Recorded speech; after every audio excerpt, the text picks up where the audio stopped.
It was a concession to Southern lawmakers to get their support for the Fair Labor Standards Act that they removed workforces that were historically predominantly Black workforces.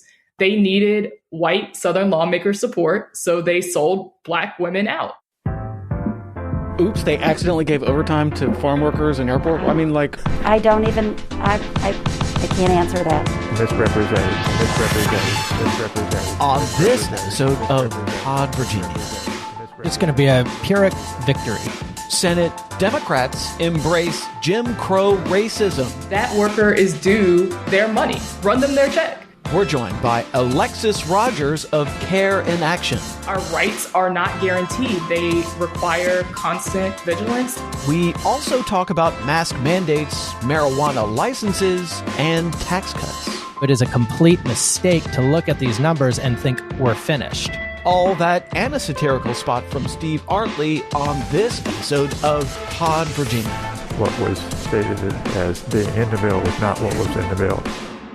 Support for Pod Virginia comes from the Virginia Poverty Law Center, using advocacy, education, and litigation to dismantle systemic barriers trapping Virginians in poverty, and the League of Conservation Voters Education Fund, building a stronger conservation voter movement to protect the natural environment and improve the quality of life for all Virginians, and Dominion Energy, dedicated to delivering reliable, affordable, clean energy, protecting the environment, serving customers, empowering people, and creating value for shareholders. And from Patreons who are listeners like you. I'm Michael Pope. I'm Thomas Bowman.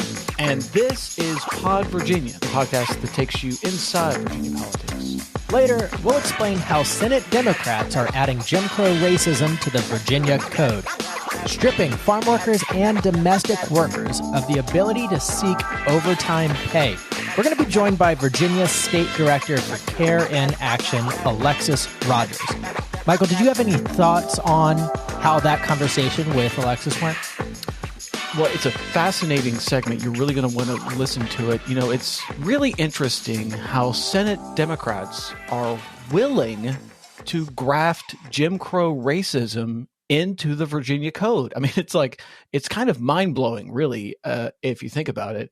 And when I say Senate Democrats, I mean the overwhelming majority of Senate Democrats. There were only 8 no votes on this. So it's a really interesting segment. You're definitely going to want to stick around and hear it in the second half of the show. All right. Well, this is the point of the show where we thank our new Patreons. Now, we could not do the show without the support of listeners like you. So thank you to our newest Patreons, Victor McKenzie and Gonzi Ada. Gonzi was a former guest on the show. Now they have access to our exclusive content, like our interview with Ethan Lynn. That's the teenager who was trolled on Twitter by Team Youngkin. Now, if you have not heard that interview yet, you should totally check it out, and here's a clip. I would love an apology. I think that it's what's right. I know my parents would both like an apology, too. But yeah, I would love to hear from the governor. I pretty much accepted that it's not going to happen, which is his legacy. I mean, if he wants to go around with that, that's fine. I'm going to move on. I mean, I'll still be thinking about, wow, I never got an apology for that. But that's going to be his legacy.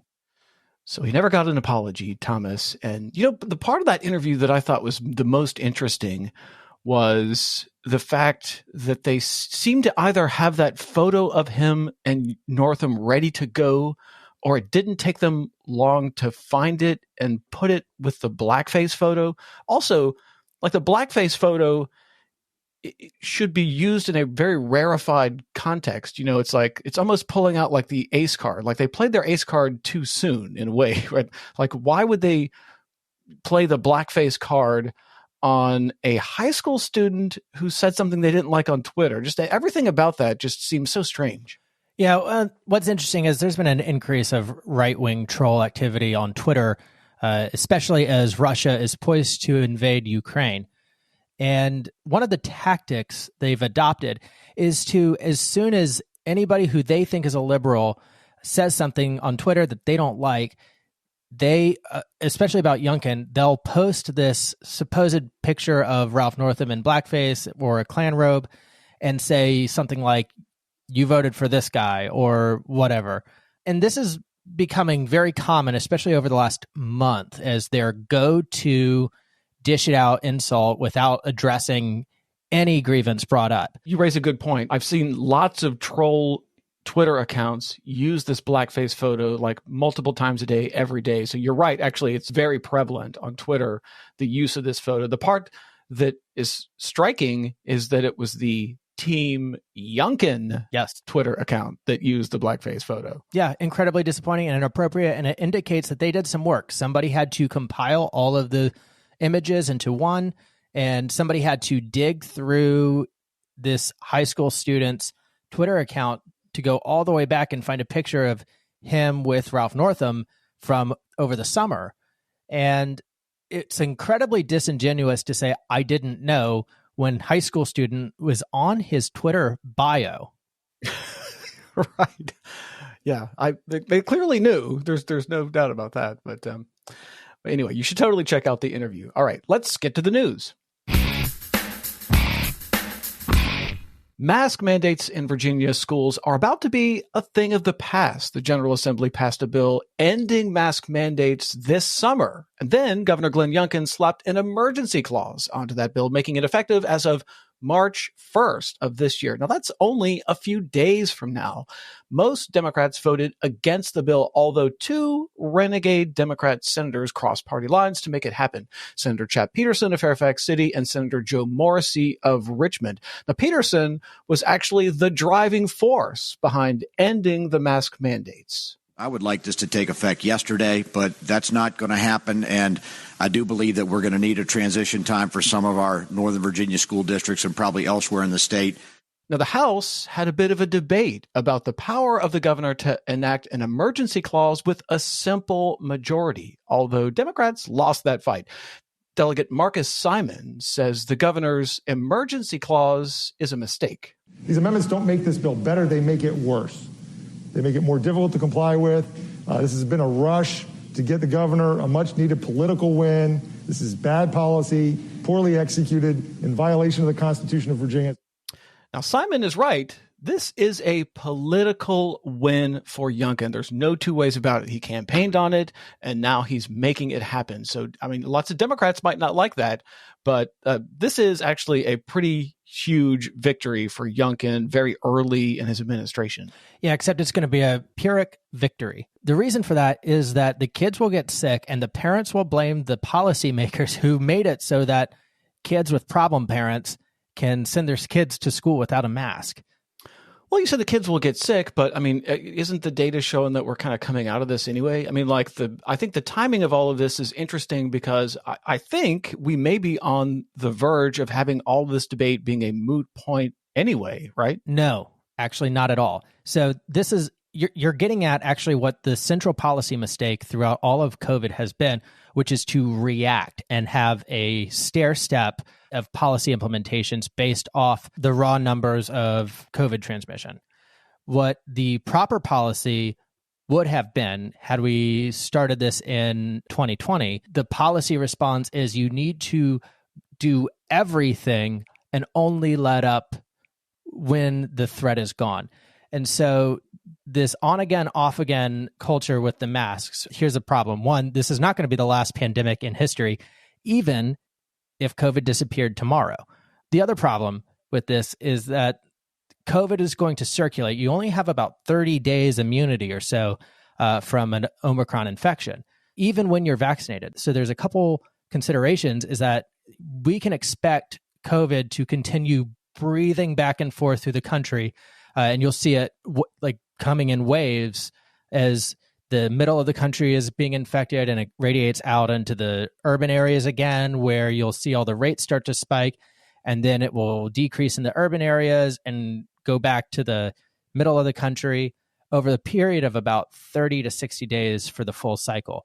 So that's where we are right now. And so it is a complete mistake to look at these numbers and think we're finished or we're even near finished. We are going to be dealing with this ad nauseum until we get COVID licked or until there's a universal COVID vaccine. And so there's absolutely no reason whatsoever to put human beings in a congregate setting. The other consideration is long COVID. So if you get COVID, you have up to a 30% chance of developing long COVID. But what we're discovering is that even vaccinated people with mild symptoms or none at all exhibit some signs of long COVID, including organ damage and brain fog, and also diabetes. Childhood diabetes type 1 is on the rise because of COVID. And so the long-term effects of organ damage, exposing all of these people to this, it's going to be more like the side effects of smoking, how they develop over 10 or 20 years. And this disease will shave years of life off of people. And we haven't really come to understand that yet as a society. I want to touch on something you mentioned, which is this is not the last pandemic. We're going to be in a situation soon enough where there's another pandemic. And the Virginia Code is going to tell your local school board, you do not have the authority to have a mask mandate. Like, I think that's the result of what has transpired last week. Yeah. And actually it could come sooner than you realize. So I'm about to go to like the full-blown worst case scenario here for COVID. But Omicron, actually, we know that it mutated within an AIDS patient in Africa. And within Omicron's genetic mutations include mutations found within AIDS that are immunosuppressive in character. And so what we don't know is whether that means anything in Omicron, but what we do know is that COVID is able to recombine with HIV. And if you could imagine for a minute an airborne transmission for HIV, that would be a disaster scenario. And it's possible. It's technically possible. Highly unlikely. Technically possible. Well, on that note, I want to do nothing other than change the subject. All right, so let's talk about something else.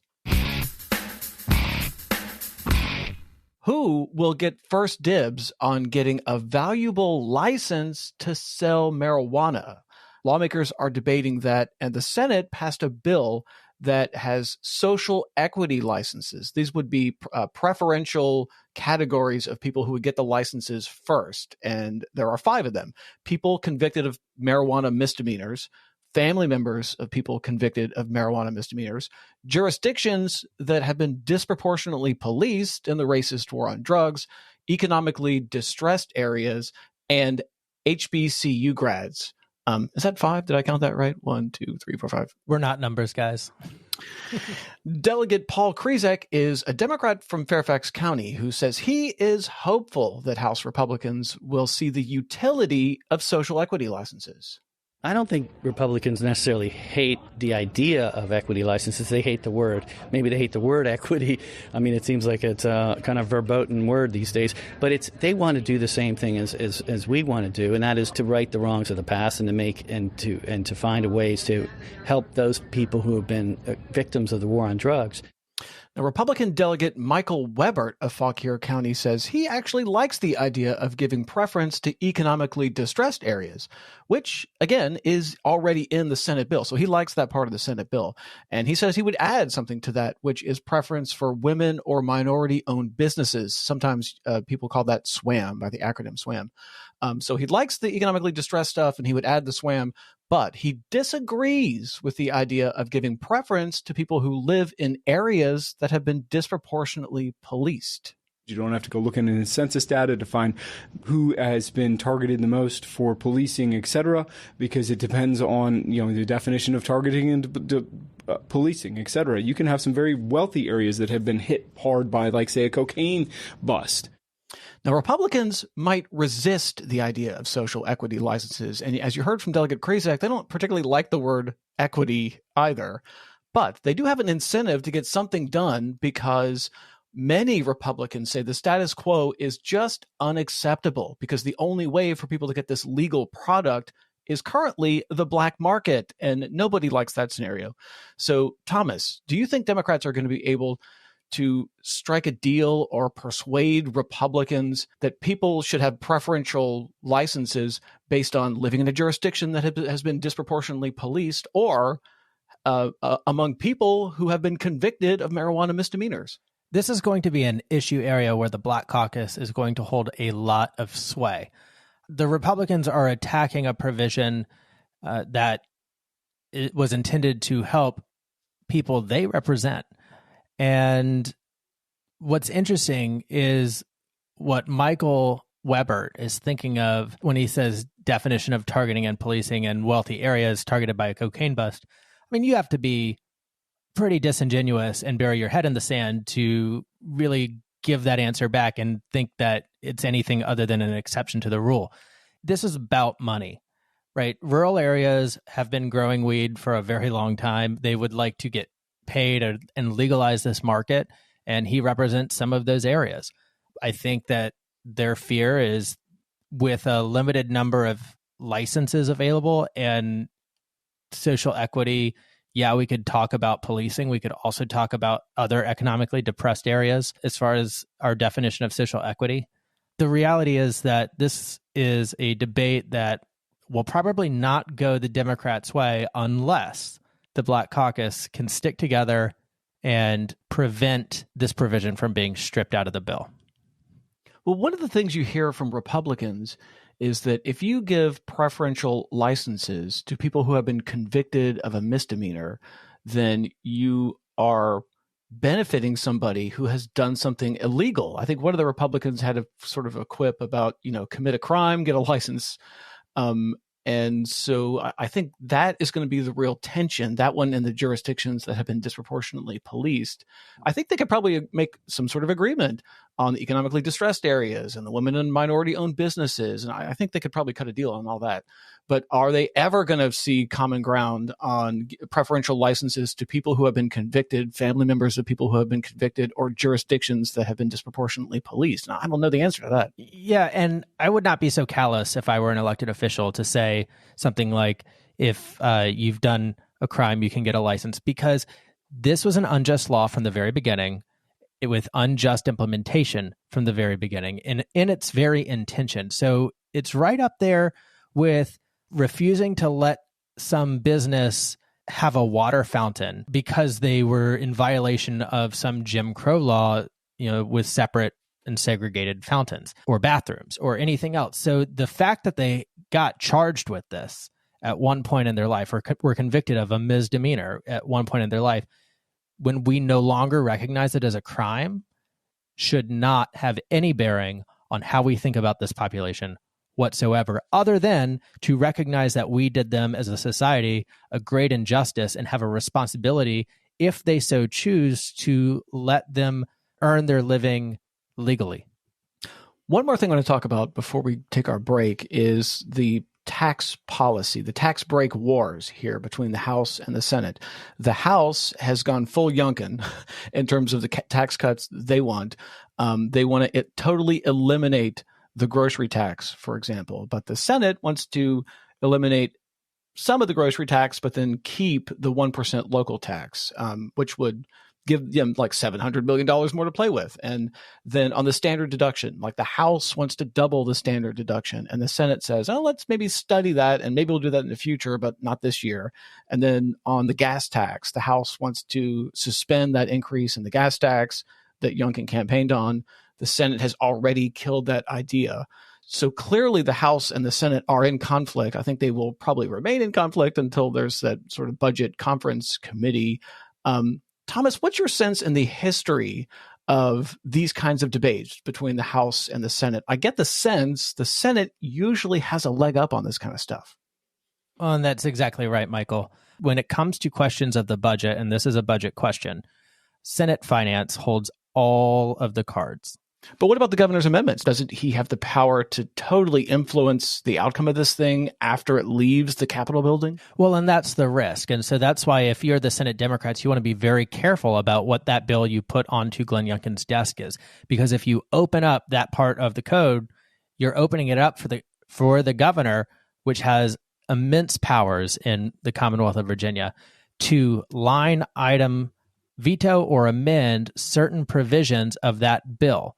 And if, for example, you pass some kind of nerfed hybrid policy option, Glenn Youngkin is going to be able to take his pen and write it the exact way he wants it. And then you have to muster the votes to reject the governor's amendment, which is a majority vote.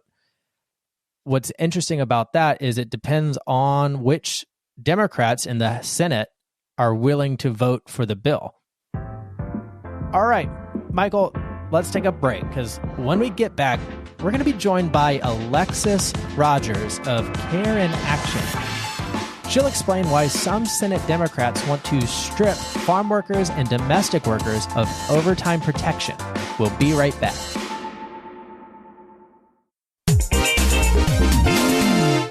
This is Jeff Ryer, and you're currently doubling the audience of Pod Virginia, starring Michael Pope and Thomas Bowman. And we're back on Pod Virginia. We're talking about overtime pay for farm workers and domestic workers. Last year, Virginia created a state cause of action for workers to sue employers who fail to pay overtime. State courts are more generous in terms of compensating people, triple damages in state courts as opposed to double damages in federal courts. And lawmakers did something kind of unexpected. They extended the overtime protection to workers that are often overlooked in terms of labor law, farm workers and domestic workers. Now they say that was all a mistake. They didn't actually mean to help farm workers or domestic workers. It was essentially a clerical error, and now they want to fix it. And the fix is stripping these workers of the right to sue for overtime pay. Oops, they did it again. Here to help us understand this mess is the Virginia State Director for Care in Action, Alexsis Rodgers. Thanks for joining us. Hey, y'all. Thanks for having me. All right, I want to set the stage here by playing some audio from Senator George Barker. I had the opportunity to talk to him about his bill stripping farm workers and domestic workers of the right to receive overtime protections. Here's part of that conversation. So this bill, as I understand it, sort of removes the ability for certain groups to sue for overtime. Farm workers, airport workers. Don't those people deserve overtime? They certainly do deserve overtime, and actually we're looking at what we can do to address the airport workers now. And we're also setting up a study committee to try to work on in terms of how we advance from what this bill has in it. But the bill does take away their ability to sue, right? The bill takes us back to where we were before the bill that was presented last year, and that was misrepresented to the Senate. So what was stated as being in the bill was not what was in the bill. What we're doing is we're trying to promote integrity in the process and make sure that we do not pass legislation that, in effect takes us, that is not consistent with what the patron represented to the Senate. So you heard Barker there say that he hopes to help airport workers. Now, he ended up amending the bill in the Senate so that airport workers now, in his bill, have the ability to sue for overtime, which is in conflict with the House version that actually airport workers are excluded. That's something that might end up having to be worked out in a secret closed-door conference committee. Now, Barker's bill had overwhelming support in the Senate. Only 8 senators voted against the bill. One of those senators was Jennifer Boysko of Herndon. All of the facts were not laid out accurately, and so some people misunderstood what the bill actually had in it. And you know how quickly bills move through the General Assembly when we have 1,000 bills. Sometimes mistakes happen, and oops, they accidentally gave overtime to farm workers and airport. I can't answer that. Why is it important for these people to have overtime? Well, there's a livable wage is a thing that I think is important for everybody, and farm workers and airport baggage handlers and domestic workers do backbreaking work.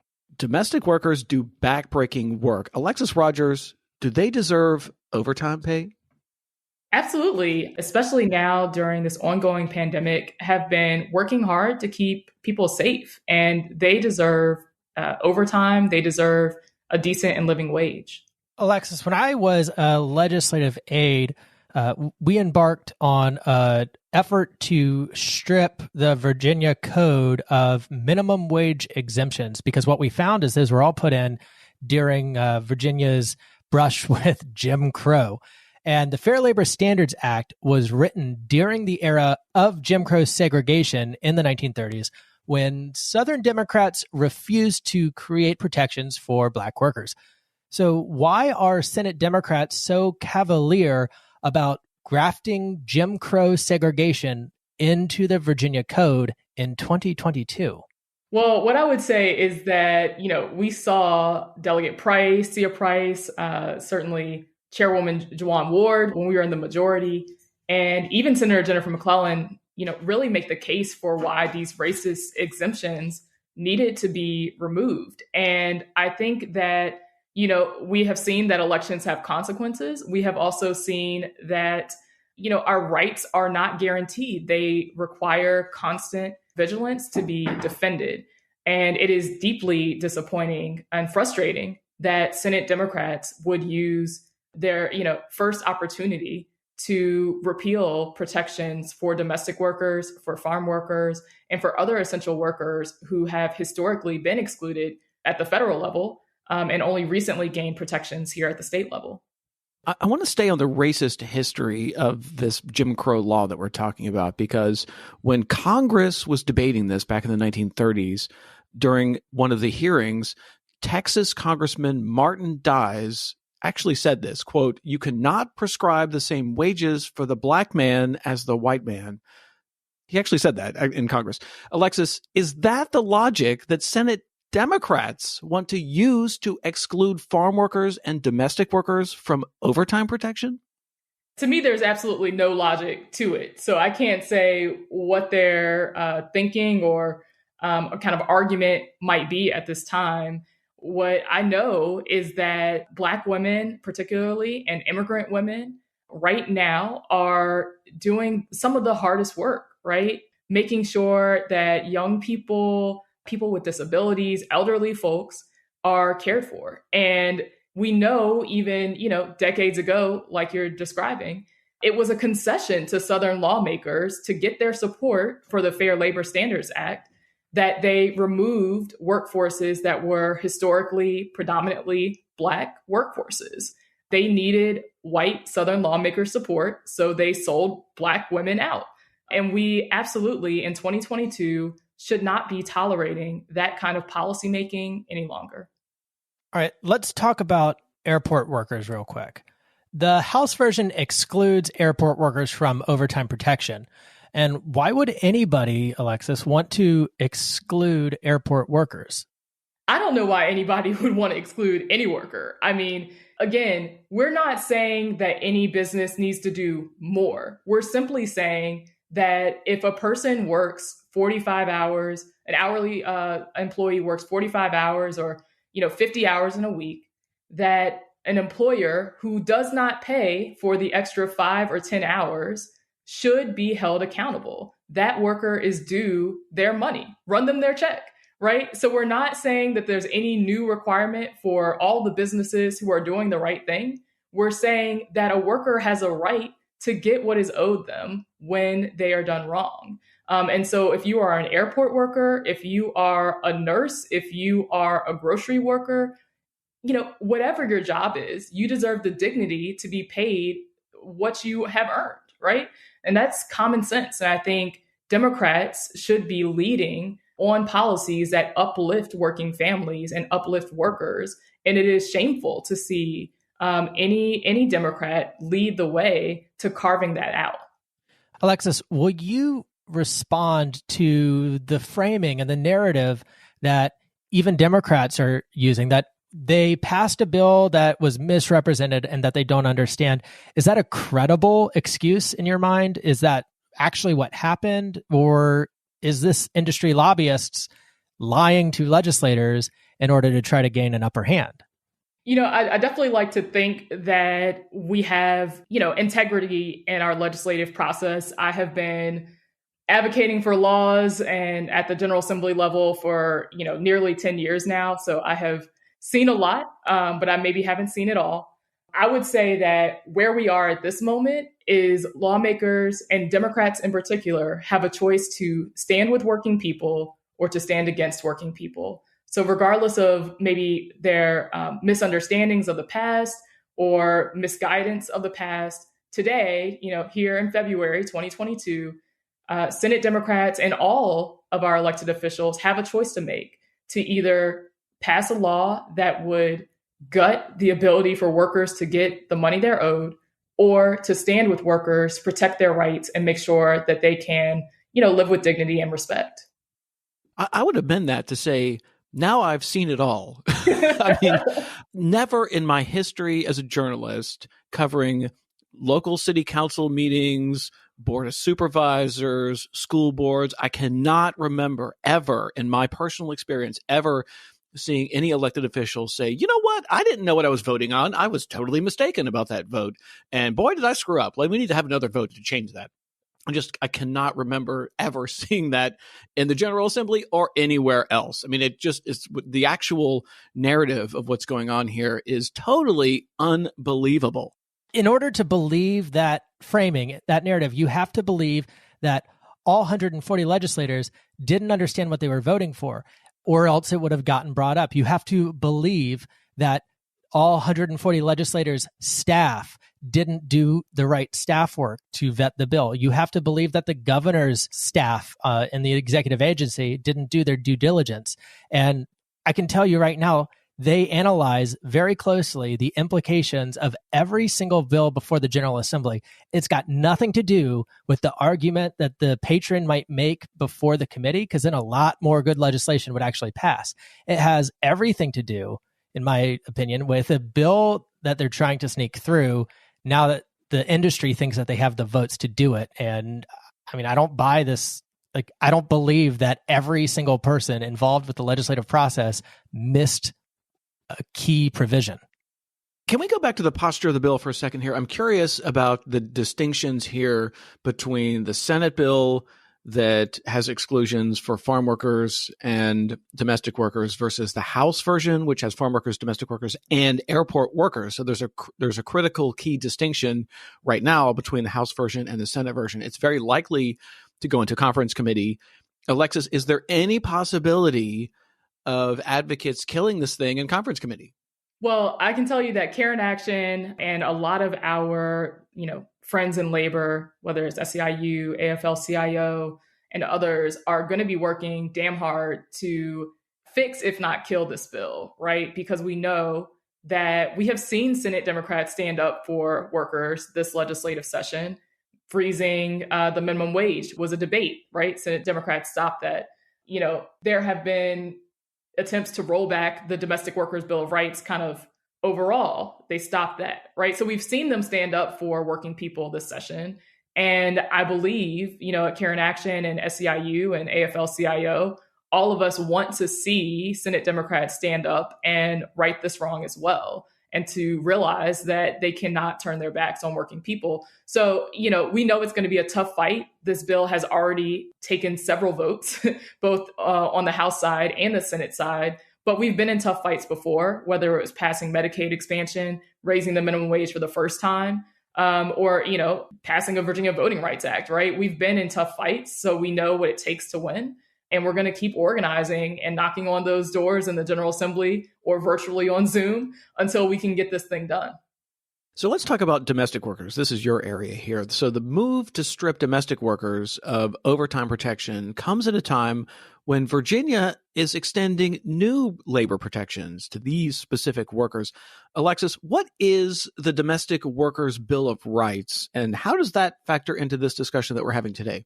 So the Domestic Workers Bill of Rights is the first piece of legislation in the entire southern United States that guarantees protections for nannies, cleaners, and home care workers here in Virginia.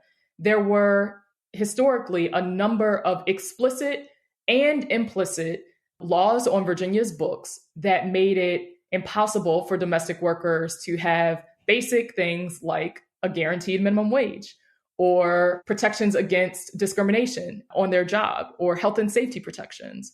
And for the first time, with the, again, help of folks like Delegate Sia Price, Senator Jennifer McClellan, Delegate Kathy Tran, Delegate Wendy Goditis, over a course of 2 years, 2020 and 2021, we were able to pass the Domestic Workers Bill of Rights. And so now about 60,000 domestic workers across the Commonwealth have access to just basic workplace rights.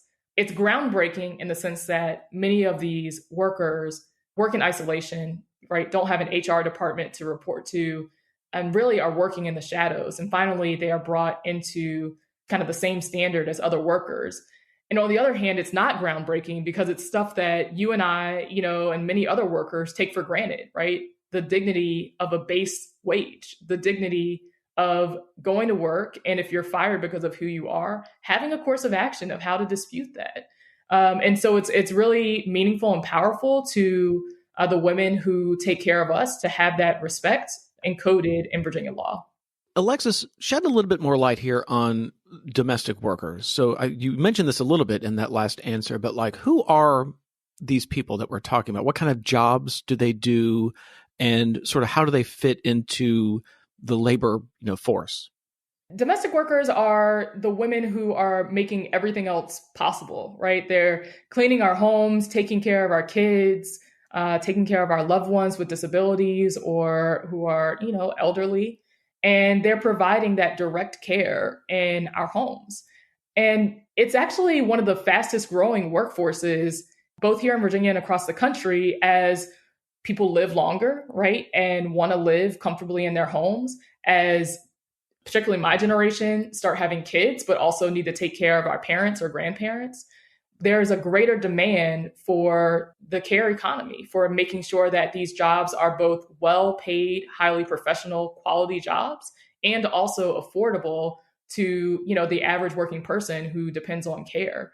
And the workforce overall is, as many of us know, predominantly women of color, immigrant women, Black women, who are working, very long hours, often for multiple clients. Sometimes I say domestic workers were like the original gig workers, right?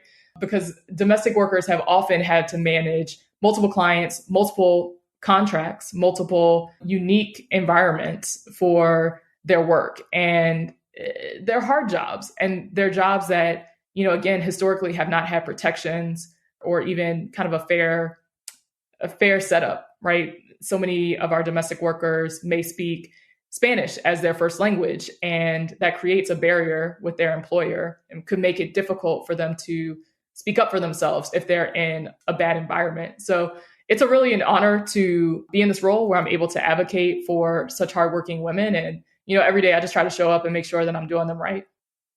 I had a Russian history professor my freshman year of college who quipped that there has never been a good time in the history of Russia to be a peasant.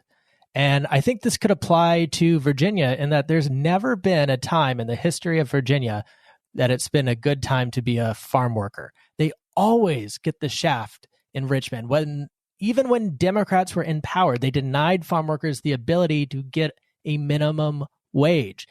Alexis, I know you represent domestic workers and not farm workers, but what is up with this? It's so frustrating and heartbreaking. And while at Care in Action, we don't directly represent domestic workers, one of my colleagues, Jeanette, she brings this to our work every day because her father is a farm worker. Her mother is a domestic worker. And so she is seeing firsthand every day, their experiences. And when she sits in committee hearings and hears Democrats or Republicans talk about removing protections for farm workers, it's heartbreaking because it's personal. And it is disappointing to think that someone who would be out, in the fields, doing literally backbreaking work in the heat, in the cold, in the rain, often without, the proper breaks. And sometimes, again, without the protections of this country because of their citizenship status. It's absolutely wrong that we would not provide, again, a decent living wage to the hardworking farm workers, making sure that we have food on our tables. And of course, back to the topic at hand, that they would not be eligible for overtime rates and protections if they're done wrong. All right. Alexsis Rodgers of Care in Action, thank you so much for helping us understand this debate now playing out in the General Assembly. Thank you. I really appreciate y'all having me. From Steve Artley Studios.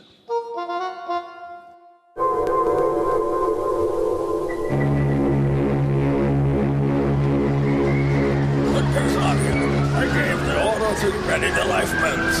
Why haven't they been deployed? Hey, Captain, I've been trying to get the people to listen, and they won't listen to me. They refuse to put on the life vest. They refuse to get in the lifeboats. Every right not to wear life vests. I heard the lifeboats could be dangerous. Life vests, too, could be dangerous. We say no. We just say no. No lifeboats. No lifeboats.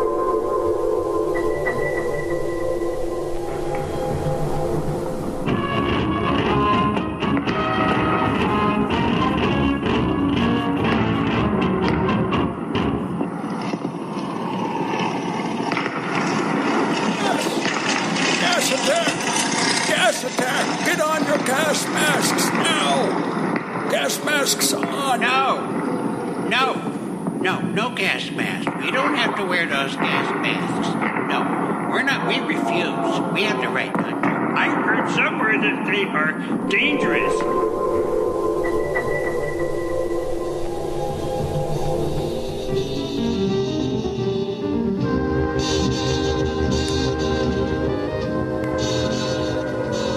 Turn out those lights!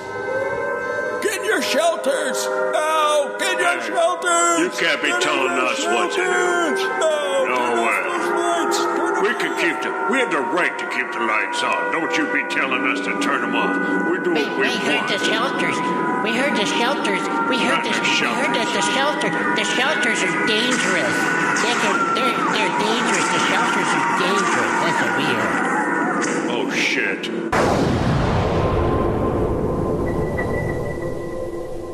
I have a right to wear a mask. The government is telling me what to do, and I do not listen to the government. The government is bad. And Rand Paul says... No, I'm not going to wear a mask. Rand Paul says... Thank you, Governor Youngkin, for making it so that we don't have to wear the mask anymore. Rand Paul says... It's better that I get sick than to get that injection. Rand Paul from the government. It puts those little microbes in me that makes me. Rand Paul says that it's better to get sick to actually get the COVID. It's more natural. It might affect me. This is the natural way to weed out the weak and defective in the human race. Pod Virginia is a production of Jackleg Media. Our producer is Arian Ballou. Our transcriptions are by Emily Cottrell, and our satirical spots are by Steve Artley. Find us on Facebook or Twitter. Subscribe wherever you get your podcasts. And hey, write a review on Apple Podcast. It really helps people find the show. We'll be back next week with another episode of Pod Virginia.